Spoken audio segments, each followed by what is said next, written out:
Thank you.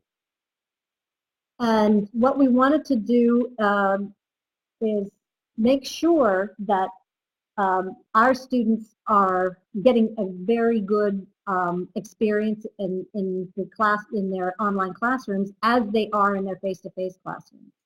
So persistence was really an important factor with us. And so we thought, well, why don't we ask the students? And so I'll ask you. In our next slide, you can actually write on the slide, what's your definition of student engagement? This is a question we asked our students. So if you use that little pen at the bottom, little pencil, you could actually write right on the slide just some words that come to mind about your definition of student engagement. I'll give you a couple of moments to type in. You can use any color you like. Active. Yep. Students are reflecting on what you're saying and actively participating. Well, that there's a lot that was in students' definition. So we're hearing the same thing: being active in the learning process, participation, committed to the course and learning objectives. Yeah. So, and the definitions that we got from our students ask, okay, they ask questions. Yeah, that's a good test of whether students are really understanding, what you are presenting. I didn't think of putting a poll question about how many of you actually are teaching online or plan on teaching online soon, but you can write in a couple of things on this page if you are, that you are teaching online or plan to teach online. Just put a yes or a yes in the chat box. Kind of interesting to see the experience maybe that you have. Yes, we've got a yes. Anyone else that's teaching a no, not yet? Maybe it's a not yet. Okay. Good. Not yet. Okay, yes, not yet, but thinking about it. Good. Okay.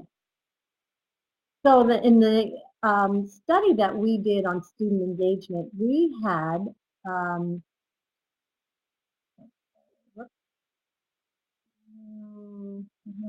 there we go. This is where we had our students. We grouped their definition of engaged learning and kind of put a theme around it. A lot of students wanted and liked online discussion forums. They felt like that was the primary way that they could communicate with each other, with their peers and with their instructor. They wanted interaction with peers and instructors. They wanted involvement with the subject matter. They really big was instructor feedback. They really wanted their instructors to provide substantive feedback, because that's how they learned. That was a form of teaching, was providing feedback to students. And they also mentioned interest was piqued, motivation. They wanted to be motivated to learn. And ideally, of course, that would be intrinsically motivated, but that's the way we try to get them to be intrinsically motivated, but it may not always be that way. We'll have to provide some kind of reward system for them. Our adult audience is, we've got military students, we've got students that have families that are working full-time. So, I mean, they seem to be more serious about taking their courses, and they really do have a lot to say when we ask them their opinions about how their course might be engaging or not. They have a lot to say and give us really good feedback so that we can take that back to our faculty and say, well, we can incorporate this into faculty development courses. And we offer sometimes it's 3 weeks, sometimes it's 4 weeks, sometimes it's 5 weeks of professional development that our faculty sign up for, register for in our unit. And then quotes from the students. This is what some of the students said in our study when we looked at the data. Being engaged, they want to have instructors be in the discussion forum. So we've had faculty members that thought that maybe it's a good idea to just let students um, have freedom in the online discussion forum and not participate. And many of our students said no, they want the instructors there providing feedback because they don't know if they're learning correctly from their peers. But it's nice to have peers there that they can bounce ideas from, but they really wanted to have discussions with both the instructor and the students. Quote, another one is interaction, helping each other out, because that's how they feel connected. We want to offer them the tools that we use Canvas, so there are tools within Canvas that allow students to kind of interact with each other, even beyond the discussion forums. But they want to engage in problem solving and they want to know who their other students are in the class, so that helps them feel like they're belonging in a community, learning community. This one is, this quote from the student said that they thought that engaged learning involved attention and curiosity, interest. Interest came up a lot in the qualitative data we collected when we asked for their definitions. And so they wanted to be motivated. They wanted to have passion about the subject matter. And sometimes even if they aren't, but they would like to see that from their instructor. Now, the other quotes, another quote is real world. This one came up a lot. Real world life experiences. They want to be able to offer them. Yep. They want to offer them. Oh, you want it lowered now.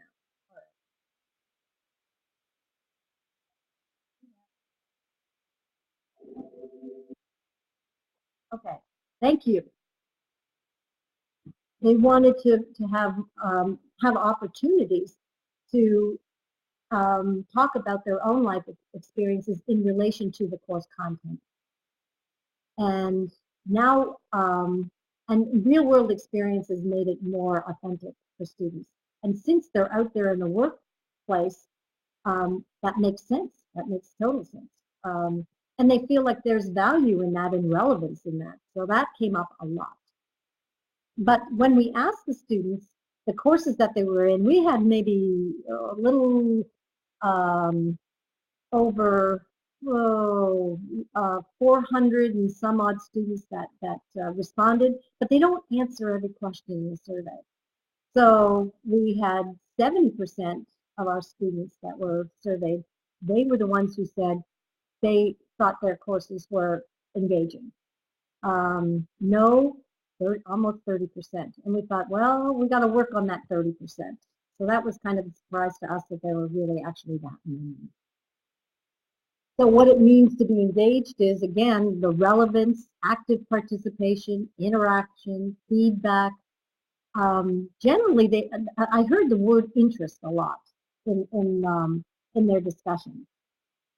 So in our study, our research question was, we wanted to, and before we get into this, answering this question, what we wanted to get at is, when we have all of the survey and we're asking students what makes a course engaging, and we list all the things that are activities that could be engaging, we listed all the activities, what the instructor could do to make a course engaging.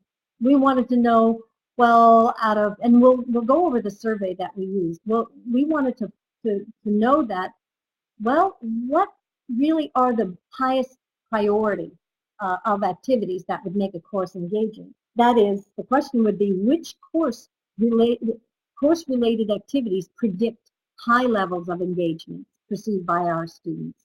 And then which instructor behaviors predict high levels of engagement as perceived by our students? So what we're doing is, when you look at the survey, there are 14 different activities we asked them to respond to, like, are these some of the things you do in your course that are engaging? Are these some of the things that your instructor does to make the course engaging for you?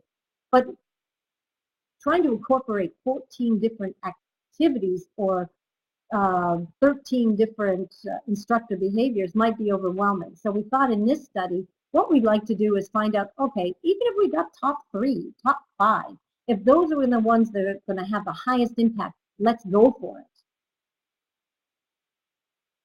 And now in this one, and again, you can write on the slide, what do you do to engage your online students in terms of the activities you provide students?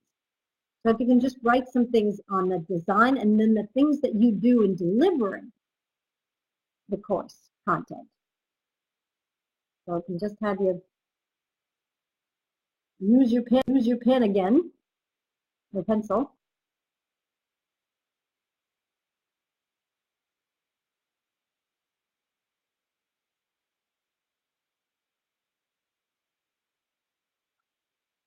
Well, that's interesting. Group activities. Yeah, ask a lot of questions.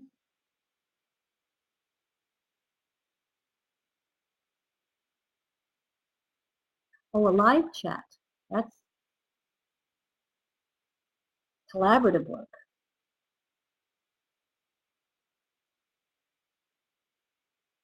Yeah. Video clips. Yeah, we use a lot of YouTube and peer assessment. Wikis. Okay, those are good. One of the things that we've found in the online environment, our students complain about group work. And the reason they complain, multimedia, they like technology, using technology tools. At least our students do, even though many are adults, but they're all computer savvy pretty much. One of the things that they complain about in group work when they're in the online environment, is there's scheduling problems. If you've got a group that's working together and have to meet to collaborate on a joint project, students feel like it's so time consuming to get everybody on the same page and to meet. And that's just the nature of group work. And we have to say to them, well, you know, you're going to have to do this in real work situations too. So it's something you'll just have to negotiate with one another. I mean, it is something that, you know, we can't do anything about. The other one is social loafing. They feel like students don't all pull their weight. Some of them are not going to do what they're assigned to do in a group. And how we kind of counter that and work with faculty members is to set up a peer assessment, um, um, actually a format where students assess each other and the level of work and quality of work that they've done, and that gets factored into the grade, so that the ones that haven't done their share of the work are not going to get the same grade on the project. And so we really do try to work with faculty to improve, and we give them ideas on how to structure peer assessments. And I think obviously with peer assessment, students that teach each other are they learn better by being the teacher to their peers. So we want to encourage that. We encourage it as much as we can. Now, what about the things in the delivery of the course, attitudes and behaviors? We'll talk about what we ask students in terms of what their instructors did to promote student engagement and make them feel like they belong to a learning community. In reading one of the qualitative responses from students on what a course that they had taken was not engaging, and they said, well, in week 6, I still didn't know who my instructor was, and I thought that was unbelievable. We heard not just from one or two, but we heard from probably too many students that their instructors weren't always showing up. And that really presented a problem, and you could see why students wouldn't feel motivated to persist if their instructor wasn't there present in the learning environment and providing the motivation that would be helpful. So what we did was I gave you a resource that's the survey that we have, and I'll try to get that back. Um, uh, the presentation space. Okay. What I'd like to do is show you the survey very quickly. Um, and it's going to be coming up. I'll access it. And here's the website we created. There's the Engaged Learning Survey. So we use that to ask students in terms of how often they did certain behaviors, like participated in online discussions, shared their knowledge and expertise with the learning community, interacted with other students in team tasks or projects, participated in hands-on practice so that they can apply learned knowledge to the real world, assessed peers on team-based assignments, assessed peers on individual assignments. So we have made a, I won't read through all of them, but there were 14 of them, made a presentation to the class and participated in setting goals. There were a lot that we took based on the research and then past research that we've done at Penn State. Then there were 13 statements about what the instructor can do to promote student engagement, showing respect to students, showing enthusiasm, explaining course goals and expectations, participating in discussions with students, relating the course content to work experiences, providing prompt and meaningful feedback, motivating students to get interested in the course, and so on. So that's really what those two elements were there. Student engagement in terms of what the course activities were, and then what the instructor did, the attitude and behavior of the instructors. Qualitative questions we already talked about, that define what it means to be engaged to you in a course. And does the course that you're taking, one that you can think of, meet your definition of engaged learning? And we have them explain why or why not. And then here's some demographic information we collected ourselves. That was so. I think at the bottom of your screen, you might have to connect back to VIA, and I can get back to. Okay. So now, under the activities, the three most important, so if we're going to go with top three to really make sure that this is part of a course, an engaged course, is make sure that you've got students that are actively sharing their knowledge and expertise in the learning community. They want to be engaged with each other. Use a lot of different computer technologies to communicate with the instructor and their peers. That seemed to, in a predictive, we used a regression analysis in that prediction, those three top things came up, highly rated, and learned through meaningful and challenging activities. So those, there were some negative ones, which kind of were curious to us. Doing a presentation, and then doing assignments that required research. And we thought, well, I wonder why that was. And I don't know if anyone read our article, that the student engagement recent article. If you had, that's great. But I have a link to that, within the materials that I'm providing too. That here, I thought with making a presentation, these students aren't all involved in a class where maybe a math class you don't do presentations. So that wasn't really something that they thought was super important. These other things tended to be more important. The other thing, research, not all classes involve doing some research and developing research skills, although we're really trying to promote activities that have students do research, but it has to be planned well. And I think that maybe if students were having a bad experience because it wasn't really designed well, that could be a reason where they thought, no, it's not that high up on my list. At any time, feel free to ask questions. We'll have another we'll have an opportunity to actually have Q&A, I guess, in maybe 5 minutes or so. But I mean, I can take questions in the chat box as we go along, and Chantel is there to let me know if I miss a question in the chat box and I'm not addressing it.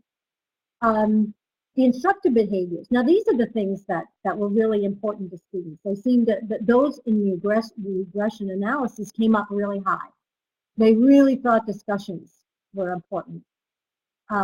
Really wanted the work experience and real world experiences tied to course content. They wanted prompt feedback, and we were kind of conservative on that within 72 hours. And they wanted it to be meaningful, because we've had student complaints when they said, well, we got feedback. Yeah, I got this grade on this project, and all I got was a number, or all I got was the letter grade, but I got nothing that would help me improve. Prompted me to reflect on my learning, and so we already saw that in one of your definitions, that yes, we ask students to reflect on their learning and think more deeply about course content.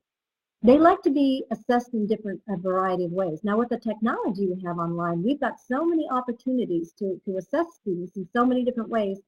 The thing that I really felt was, I developed this course in assessment, and we really found so many principles that we could apply to online learning assessment, and that is because we don't see students' faces in the classroom. You know, we're kind of trying to gauge their level of understanding of the course content, and if they're not going to ask questions, we have to find different ways to gauge that level of understanding. And it doesn't have to be all graded assignments. They could be low stakes, you know, like short little quizzes, poll questions in a class, short assignments. We have little cards, 3x5 cards, where we ask students, well, after a lecture, what questions do you have? What still confuses you? Things of that nature. And then if they don't want to own up to it, that's fine. You can hand in your 3x5 card, or you can send it via an online discussion forum, and we can look at, what did I miss? Because just because I'm lecturing this, I think I'm making myself clear, but you know, students may lack the background knowledge to really understand and grasp what's being taught. So there's so many different ways that we could assess our students in an ongoing way, so that when it comes to high stakes assessments, they're not totally disappointed in their performance. And that would cause students to possibly drop a course if they feel like, well, I'm really too far behind. And again, they want a supportive and safe environment. We go with high impact practices. So a lot of these fall into the high impact genre, where we really are trying to get active learning and meaningful interactions with students and faculty, and giving substantive feedback. They like collaboration. They like others providing them feedback and giving students opportunities. What I would do is I would have students do their own kind of peer evaluations on each other, and look at their assignments, and then grade their assignments, and they can grade their own assignment, and then just see where the gaps are. And it doesn't have to be for a grade, a real grade, but it really is an exercise in providing good feedback to each other, and helping them improve.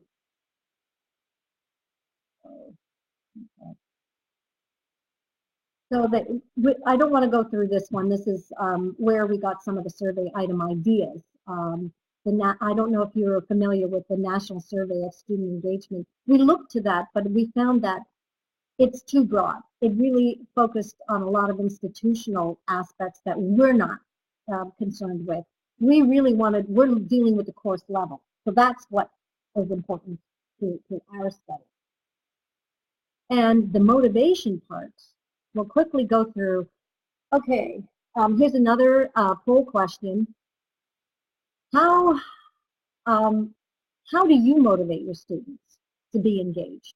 What are some of the ideas that you find useful in motivating students?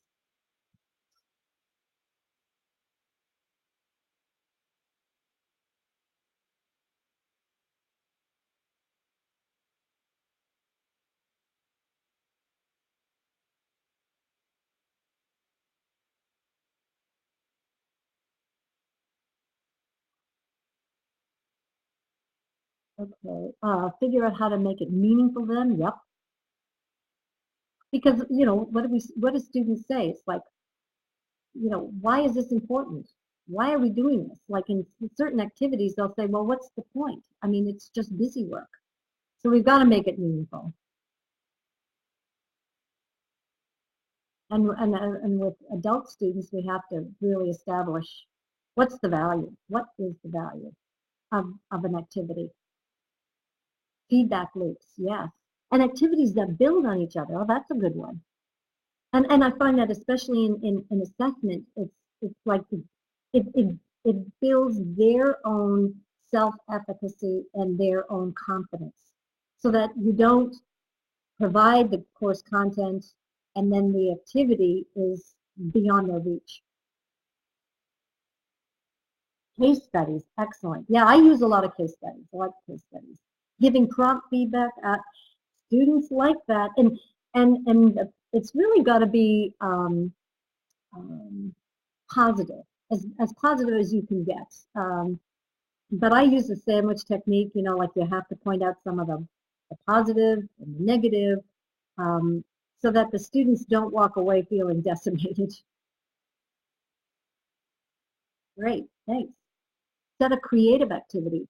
That's what we want to do, is get students to really be creative. Don't stymie their creativity. There's a lot to be said of having students participate in the learning and even the assessment, giving regular feedback. Absolutely. That's, to me, that's teaching. Great. So they don't feel alone. Yeah. Yeah. And sometimes what we've done, many faculty, is after a general assignment, they'll give an overall feedback of how the class, the whole class did on the assignment. Some of the good things that they saw in the assignment, some of the things that students still have to work for without, some things that some students have to work at more closely. I think that in that way, students aren't kind of they don't feel alone. They don't feel like they're singled out. Yeah, great. And I'm not sure if you know these motivation theories, but that's the kind of thing that we keep in the back of our mind. Students are going to be motivated if they have a feeling that they can do this. They can expect to be successful.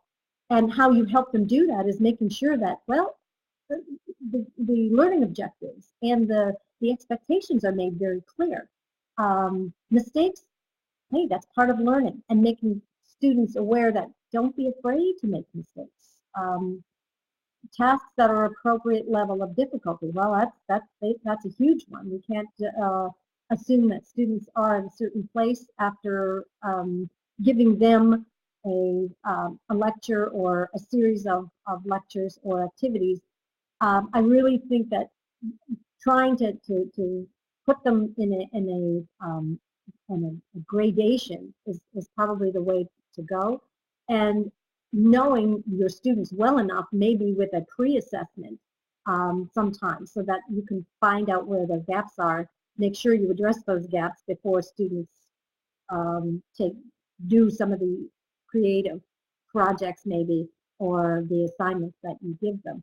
Relevant examples, they value it, and you already mentioned that.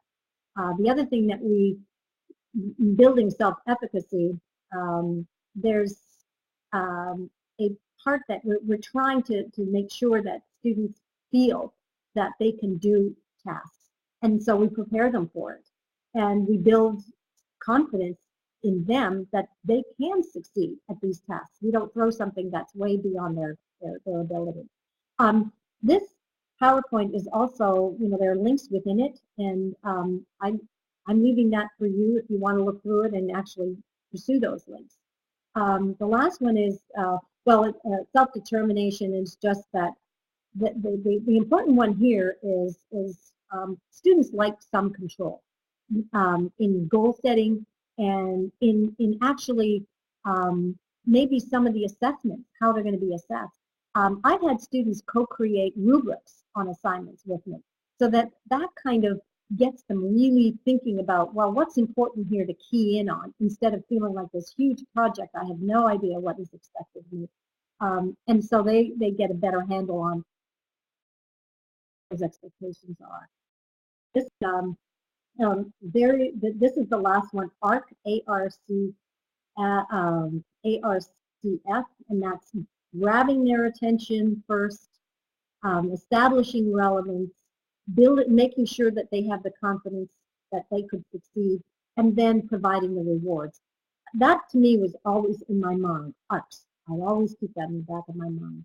And I think we can go through uh, the last part where you may have questions still. I know I went a little over my 30-minute list time frame, but I'd love to hear questions.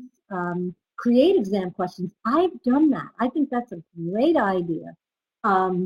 We've also, once the person that Wendy mentioned real world case studies, we've also had students, especially if they've got work experience and are in a course that's very much in line content-wise, create their own case studies and build their own case studies.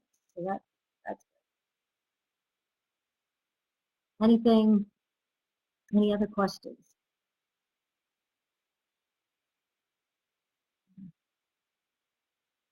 Whoop,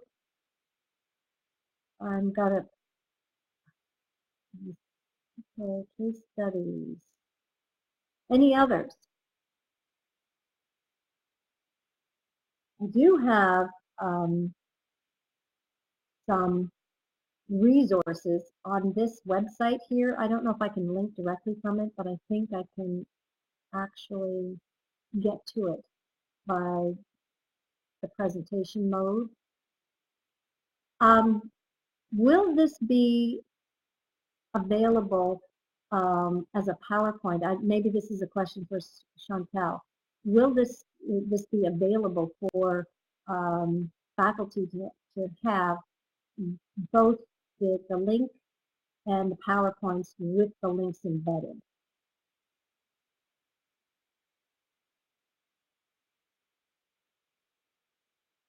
Whoa.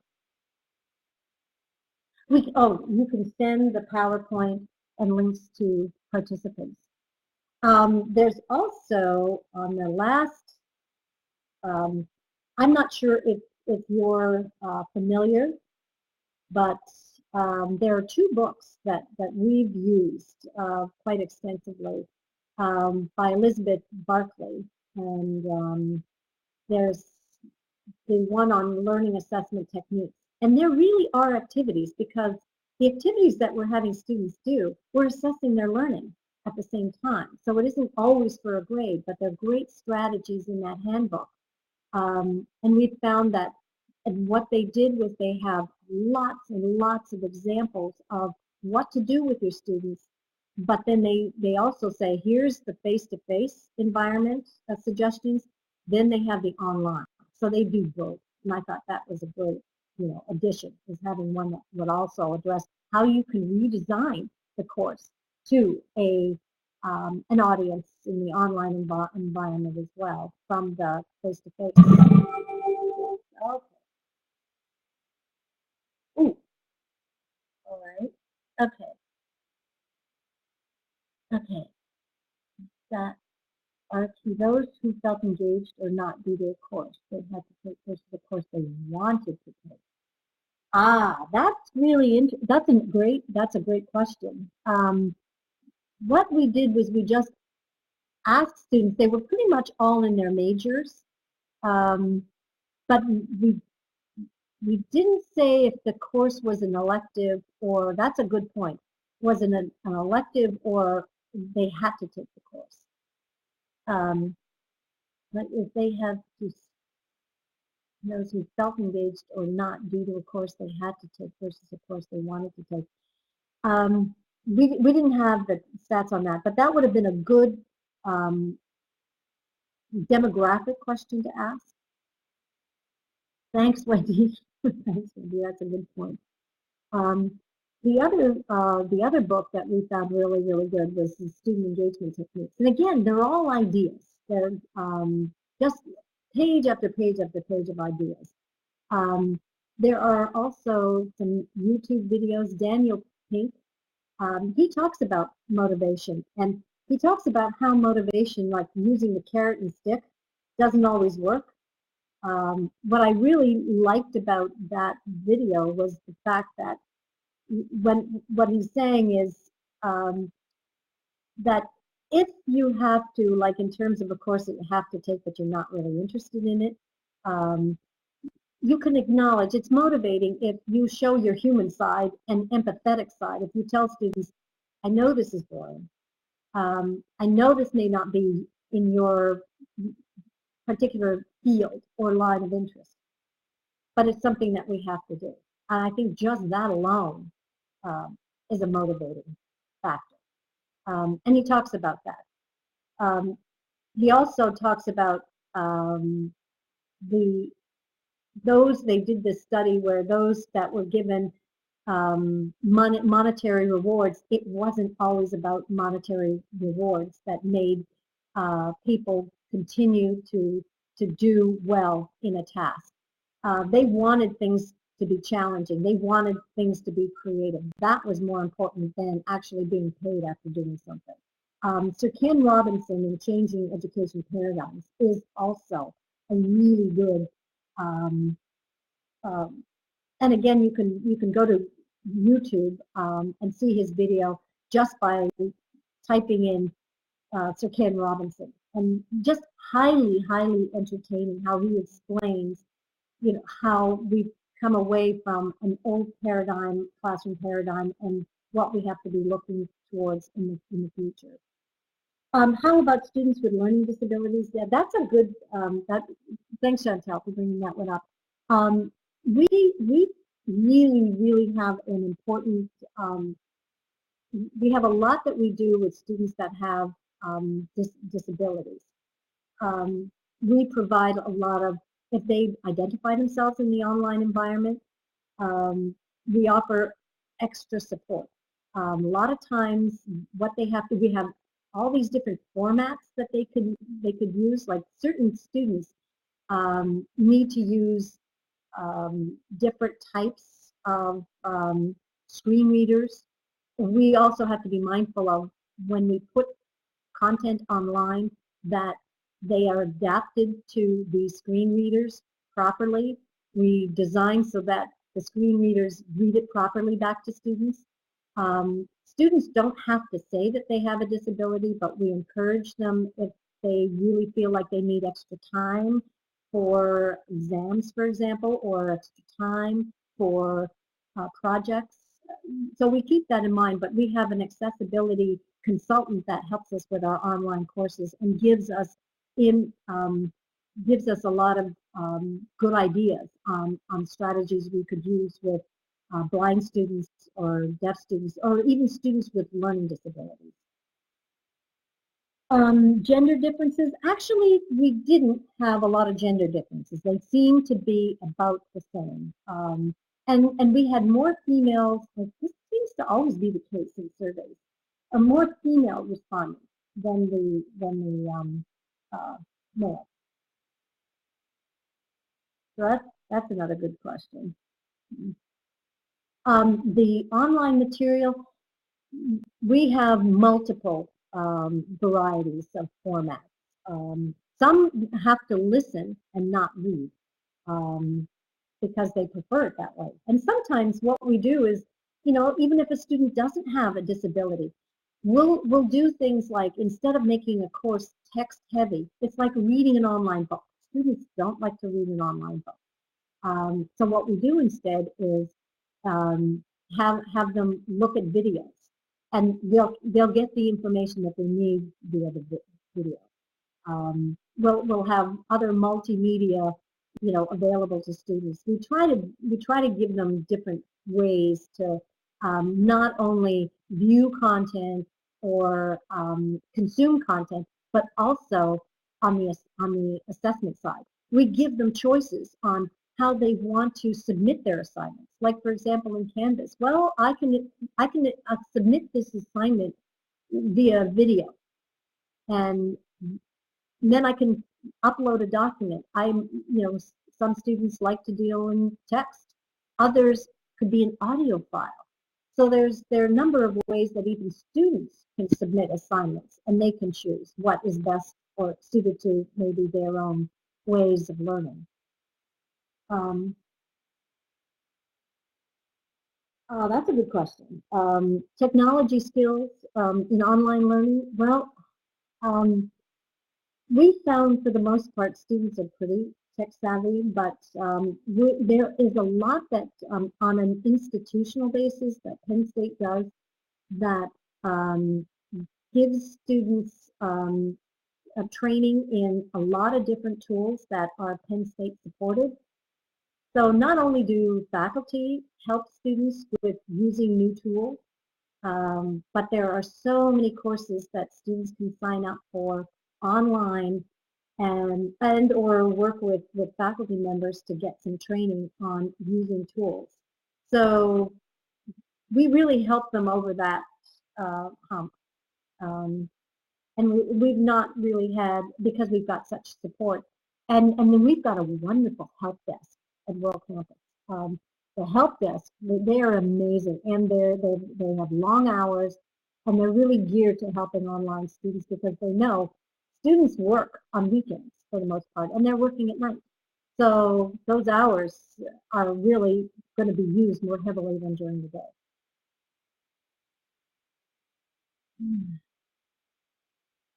Any other questions, comments?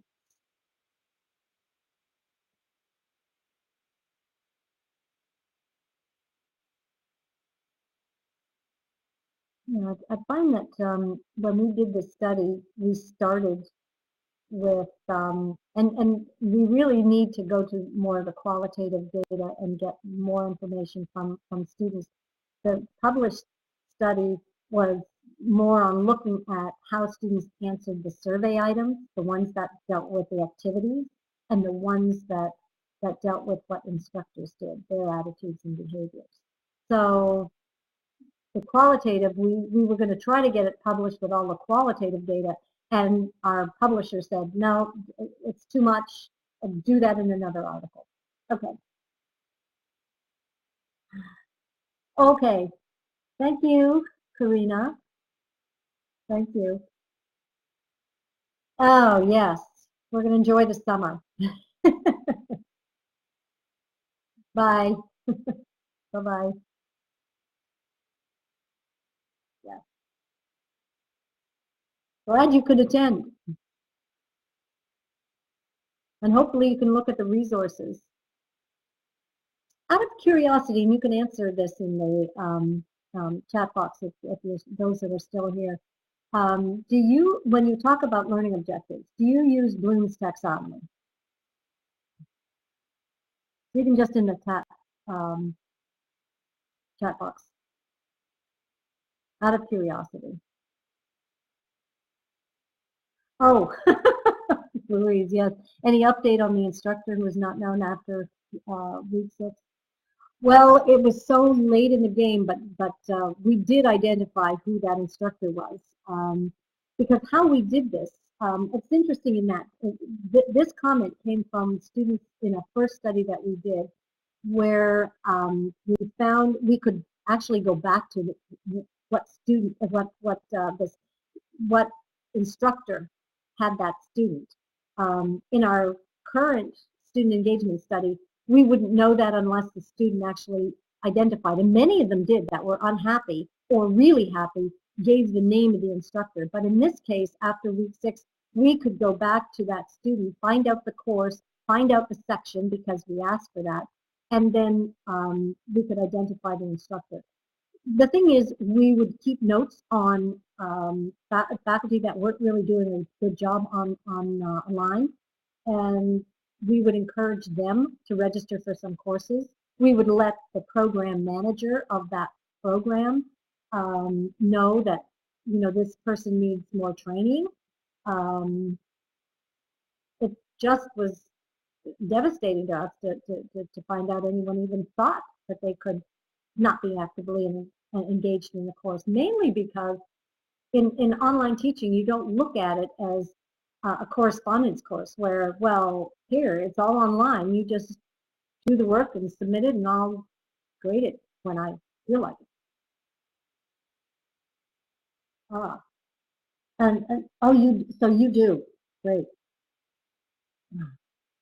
So we in our course design course that I've taught, we really do stress Bloom's taxonomy when it comes to going from higher order thinking to lower order thinking, so that you're matching up your activities that are appropriately matched at a level of learning that the students are at.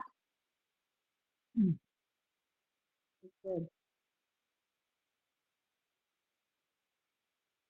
We also had some really frustrated students.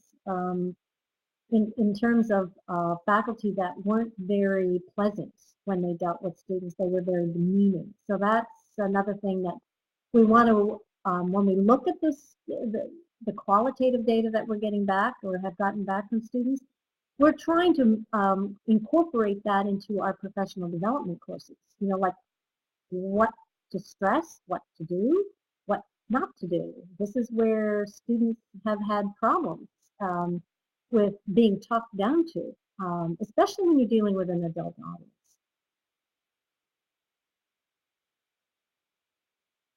Any other questions? Carrying on.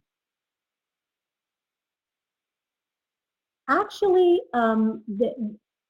in the context, when they share their activities, in the context of the courses that we provide, professional development, a lot of the activities we have instructors sharing with each other. There's always something that they can give us examples of projects that they have their students do, and we can help them refine it. So that's on the design part, because we try to really help faculty in designing good activities and good assessments. So that's in that context, yes. You would hope that within departments, they have a collegial kind of environment where there is sharing of resources and sharing of activities.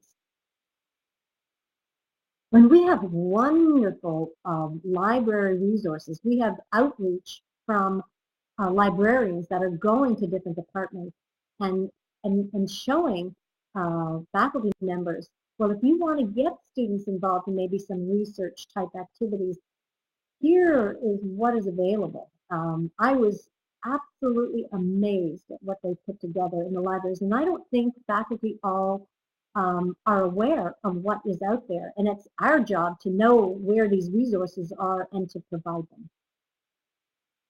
A community of practice, absolutely. And what we even have taken a lot of our research in the last several publications. We use the community of inquiry as a basis of our surveys or questions that we ask, and information that we give to our faculty, because we show lots of examples of how to create a community of inquiry. But that's community of practice, absolutely.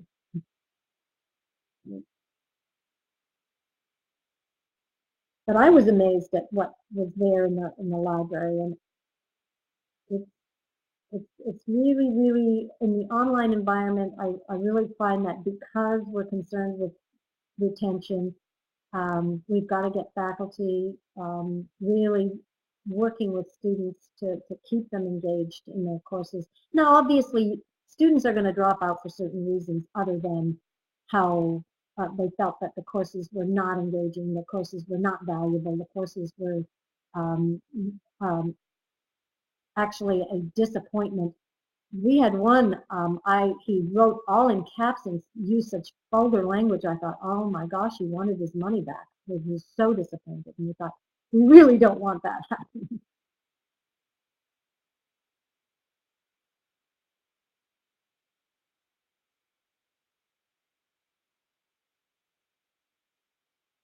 And I don't think, Oh, in the publication that I have, if you just look at the sources and the lit review, it was pretty extensive as well. So we did a lot of homework, but we also wanted to know the other piece that's missing is we're looking at the research and we're getting this information about what is engaging and what we can do to make our courses more engaging. We can find out from students what they find is engaging, but we haven't asked faculty. So we would like to do a comparison, saying, well, what students think and how. There was an interesting study we did when we compared what we asked faculty who have taught online, what they thought were the best strategies in online teaching. What were the best things that they thought were the most important things in online teaching? Then we asked students, and we saw such a difference in what students thought was important versus what faculty thought was important. So this is something we should do down the line on this topic as well.